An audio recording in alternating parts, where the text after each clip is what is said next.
নমস্কার বন্ধুরা, বাসন্তী কিচেনে আপনাদের স্বাগত। আজকে আমি নিয়ে এসেছি আপনাদের জন্য একটি নতুন রেসিপি, কচুর বটি।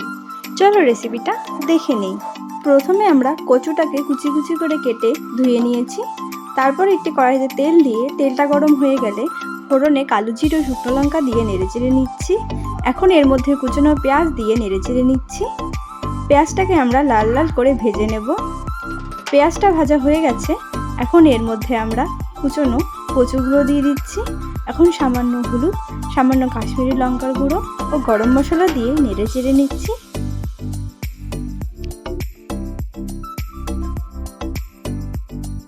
এখন এর মধ্যে স্বাদ মতো নুন ও সামান্য জল দিয়ে নেড়ে চেড়ে নিচ্ছি।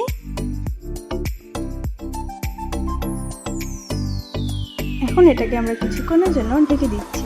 ঢাকনাটা সরিয়ে দিয়ে কাঁচা লঙ্কা দিয়ে নেড়ে চেড়ে নিচ্ছি। আবার এটাকে আমরা ঢেকে দিচ্ছি। ঢাকনাটা সরিয়ে দিয়ে সামান্য ধনেপাতা দিয়ে নেড়ে চেড়ে নিচ্ছি। এটাকে আমরা ভালো করে ভাজা ভাজা করে নেব।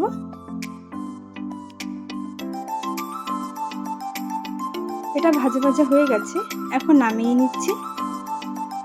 কচুর বটি তৈরি। আপনারাও বানিয়ে দেখবেন, খুবই ভালো লাগবে খেতে। রেসিপিটা আপনারা খুব সহজেই বানিয়ে নিতে পারবেন। রেসিপিটা ভালো লাগলে লাইক, শেয়ার ও কমেন্ট অবশ্যই করে দেবেন। ধন্যবাদ।